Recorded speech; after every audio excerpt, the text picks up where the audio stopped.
নমস্কার বন্ধুরা, আশা করি আপনারা সবাই ভালো আছেন এবং সুস্থ আছেন।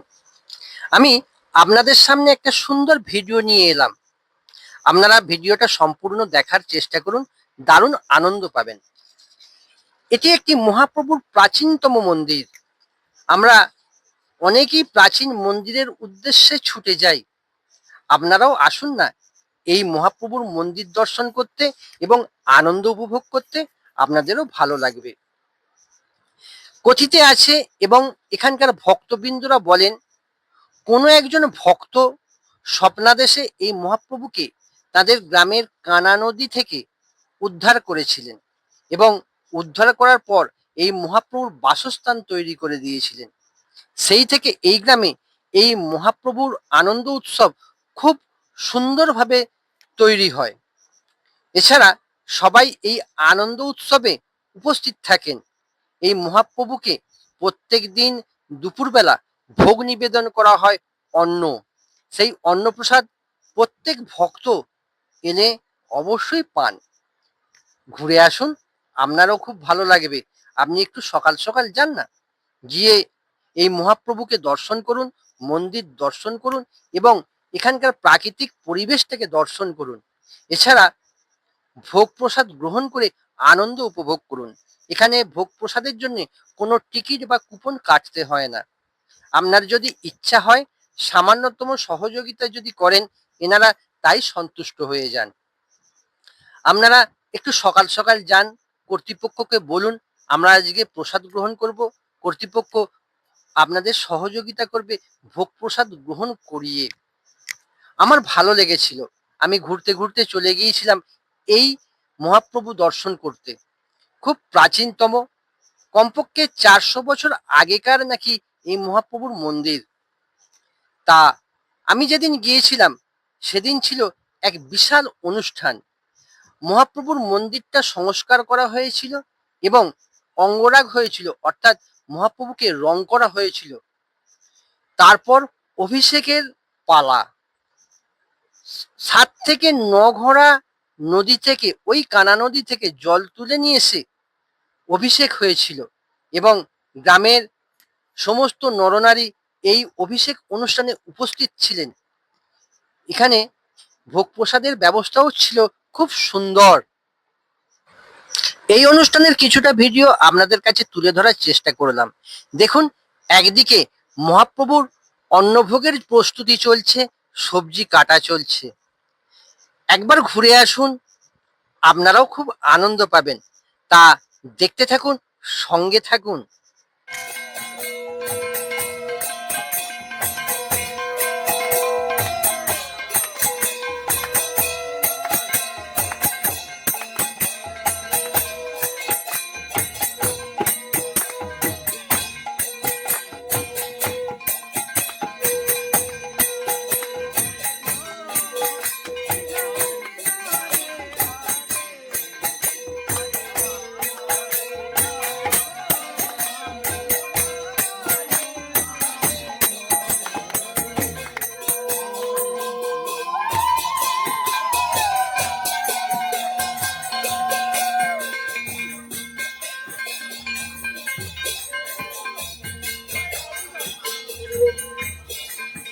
আমাকে কখন বলেছে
চলুন এবার দেখা যাক মহাপ্রভুর জন্য কি রান্না হচ্ছে।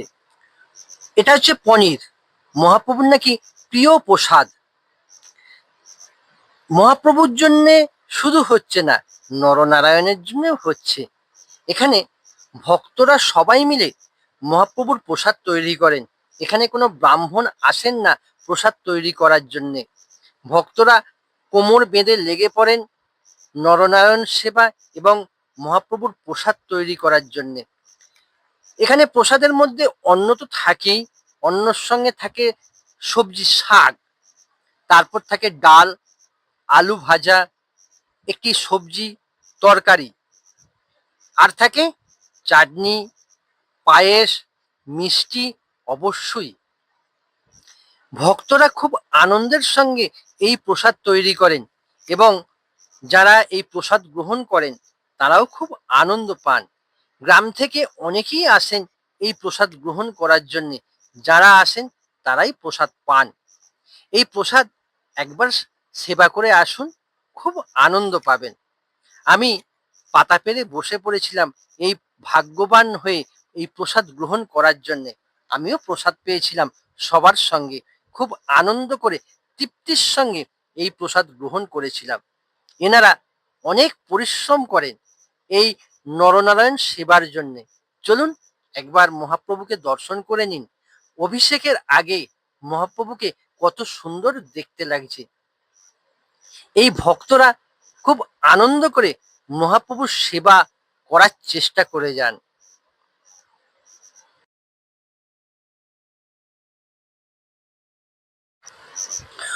খোল, করতাল, উলুধ্বনি দিয়ে মহাপ্রভুকে যেখানে অঙ্গরাগ হয়েছিল সেখান থেকে নিয়ে আসা হচ্ছে তার নিজস্ব বাসস্থানে। গ্রামের ভক্ত এবং মহিলারা সবাই মিলে জলের ঝাড়া দিয়ে মহাপ্রভুকে ঢাকা দিয়ে নিয়ে আসছেন তার বাসস্থানে। এবার মহাপ্রভুকে এখানে নিয়ে এসে চান করানো হবে।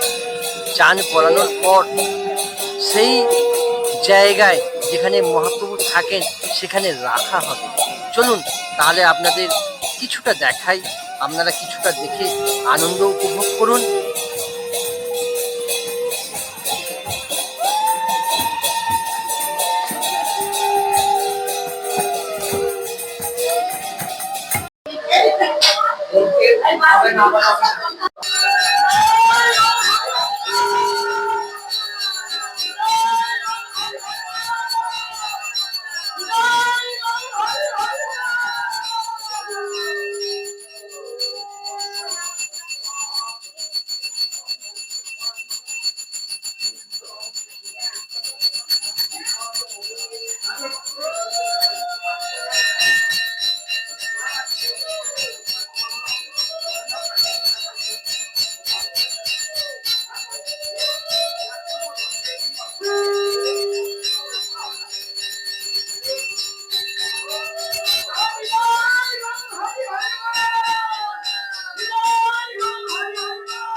কত কিছু দিয়ে মহাপ্রভুকে আনন্দ করে চান করানো হচ্ছে।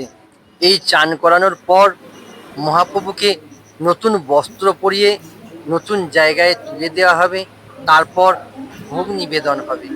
সেই ভোগ প্রসাদ হিসেবে নরনারায়ণের সেবা হবে। তা ভিডিওটা সম্পূর্ণ দেখে আপনাদের কেমন লাগছে, কেমন লাগলো অবশ্যই কমেন্ট করে জানাবেন। আর মহাপ্রভুকে সামনাসামনি দর্শন করার জন্য অবশ্যই একবার ঘুরে আসুন। দেখবেন আপনার পরিবেশ শুধু নয়, মন্দিরটাও খুব ভালো লাগবে, প্রসাদ গ্রহণ করেও খুব আনন্দ পাবেন।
প্রভু, প্রথমে নমস্কার জানাই।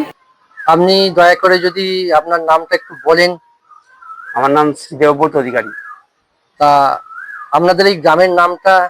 আমাদের গ্রামের নাম হচ্ছে বাসুদেবপুর, হরিপাল থানার অন্তর্গত বাসুদেবপুর গ্রাম আমাদের। এখানে আসতে গেলে কেমন করে আসতে হবে? এখান থেকে আপনার আসতে গেলে তারকেশ্বর মেল লাইনে, হাওড়া তারকেশ্বর মেল লাইনে হরিপাল স্টেশন নেবে। হরিপাল থেকে টোটো বা বাস বাসুদেবপুর মোড় মাথা নেবে, একটু হাঁটা আছে। কিংবা টোটো এলে আপনার ডাইরেক্ট টোটো রিজার্ভ করলে একদম মহাপ্রভু মন্দির বললে বা দোলতলা, বাসুদেবপুর দোলতলা বললে একদম। আচ্ছা, এই যে মন্দিরটা আপনাদের কত বছরের পুরনো, আপনার কি জানা আছে? এই মন্দিরটা বলতে, এই মন্দিরটা হয়তো কিছু বছর আগে হয়েছে, কিন্তু আমাদের যে প্রভু, এই মন্দিরের আমাদের যে উৎসবটা হচ্ছে প্রভু, হ্যাঁ, কথা বলছি। আমাদের যে প্রভু মহাপ্রভু গৌর আর নিতাই, এইটা আমি যতদূর শুনেছি যে আমার পূর্বপুরুষ, আমার দাদু দাদু দাদু দাদু এরম বলতেন যে প্রায় 400 বছরের উপর আমাদের এই বিগ্রহ। উপরে। হ্যাঁ, তো আমার এই গৌরাঙ্গ মহাপ্রভু, যেটা ছোট ঠাকুরটা ওটা গৌরাঙ্গ মহাপ্রভু, উনি কিন্তু আমার এই পাশেই কানা নদী, এই নদীতে এসেছিলেন, আমাদের তৈরি করা ঠাকুর না। মানে আপনাদের এখানে বাড়ির পাশেই যে নদী আছে সেই নদী থেকে ওনাকে উদ্ধার করা। হ্যাঁ, উনি স্বপ্নাদেশ দেওয়ার পরে এই যে একটা হাত ব্যাঁকা আছে দেখবেন, ওই হাতটাই ডালে আটকে ছিল, আর একটা হাত এইভাবে আছে। মানে এমনই উনি বয় দিয়েছেন যেন উনি জল বাইতে বাইতে এসছেন। আচ্ছা আচ্ছা আচ্ছা। আচ্ছা, আপনাদের এখানে কি কি অনুষ্ঠান হয়? আমাদের এখানে মহাপ্রভুর যেসব অনুষ্ঠান সেগুলো হয়। এই আমাদের গোটা পাড়াটায় অন্য কোনো পুজো আর্চা হয় না, শুধু মহাপ্রভুর যেসব অনুষ্ঠান সেগুলো হয়। যেমন ধরুন মহাপ্রভু আর শ্রীকৃষ্ণের যেসব অনুষ্ঠানগুলো, যেমন ধরুন জন্মাষ্টমী, দোল উৎসব। আপনাদের এখানে দোল উৎসবটা কোন দোলটা হয়? আমাদের এখানে যে দোল উৎসবটা হয় সেটা হচ্ছে পঞ্চম দোল। আমাদের মহাপ্রভুর পূর্ণিমার দোলই, কিন্তু আমাদের পাশেই, আমাদের গ্রামের, আমাদের পাশের পাড়ায় হচ্ছে শ্যামসুন্দর আছেন। ওই আমাদের পাশের পাড়ায় যে শ্যামসুন্দর আছেন, সেই শ্যামসুন্দর আর মহাপ্রভু দুটো ঠাকুরের একসঙ্গে পঞ্চম দোল মহোৎসব হয়। এছাড়া রথ হয় না, রথের উৎসবটা ঠিক হয় না। আমাদের যেটা একটা হয়, যেটা হচ্ছে নিত্যানন্দ প্রভুর জন্ম উৎসব, যেটা হচ্ছে ত্রয়োদশীতে পরে, আপনার ভীম একাদশীর পরে যে ত্রয়োদশী, সেই ত্রয়োদশীতে নিত্যানন্দ প্রভুর জন্ম উৎসব হয়। আর চৈত্র মাসে আমাদের ওটা ফিক্সড ডেট নয়, একটা ডেটে মহোৎসব হয়। 3 দিন 4 দিন ব্যাপী একটা বিশাল হরিনামের মেলা বসে যায় একদম। তাহলে আপনাদের এই মন্দির উপলক্ষে শিষ্য আছে তো? মন্দির উপলক্ষে শিষ্য বলতে মন্দিরের নয়, মানে আমরা যে যারা আমাদের, আমরা যেসব এইসব, হ্যাঁ, কিছু শিষ্য আছে, আমার বাবারও আছে, আমারও আছে। তারা আসেন উৎসবে, বলে বলে বললে যার যেমন সময় হয় আসে মহাপ্রভু মন্দিরে প্রসাদ। তবে আমাদের মহাপ্রভু মন্দিরে একটা বিশেষ হচ্ছে, আপনি যেদিন বলবেন সেদিনই প্রসাদ পেতে পারবেন। আচ্ছা, আপনারা কোনো দান গ্রহণ করেন তো? কোনো শিষ্য বা কোনো অযাচিত ভাবে কেউ যদি দান দেন? অবশ্যই, মহাপ্রভুর জন্য আপনি যেটা দেবেন আমরা সেটা সেটা মানে আনন্দের সহিত গ্রহণ করি, এবং সেটা মহাপ্রভুর মন্দিরের কার্যেই ব্যয়িত হয়। আপনাদের এই যে দানের ব্যাপারটা, এতে কোনো অ্যাকাউন্ট নাম্বারে দেওয়া বা অন্য কোনো এরকম কোনো ব্যবস্থা আছে কি? অ্যাকাউন্ট নাম্বার বলতে আমাদের ব্যক্তিগত অ্যাকাউন্ট নাম্বারে দিলেও কোনো অসুবিধা নেই। সেই অ্যাকাউন্ট বললে নাম্বার বা স্ক্যানার দিলে আপনারা দিতে পারবেন।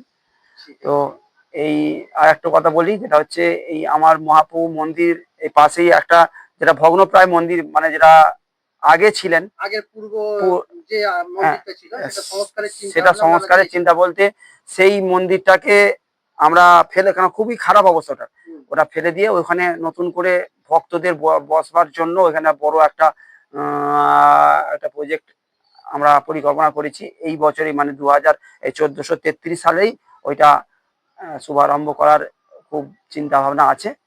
তো ওইটা ওই দিকটা পুরো ভক্তরা যে একটু বসে ভালো করে প্রসাদ পাবে, সেই জন্য একটা বড় চালা, একটা বিশাল মোটামুটি 500-600 ভক্ত প্রসাদ পাবে, সেই আমার একটা ব্যবস্থা করার চিন্তা ভাবনা। ঠিক আছে, তাহলে আমি আপনার ফোন নাম্বারটা অবশ্যই স্ক্রিনে দিয়ে দেব।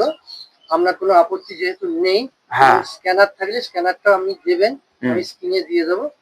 নিশ্চয়ই আপনার কোনো না না, আমার কোনো আপত্তি নেই।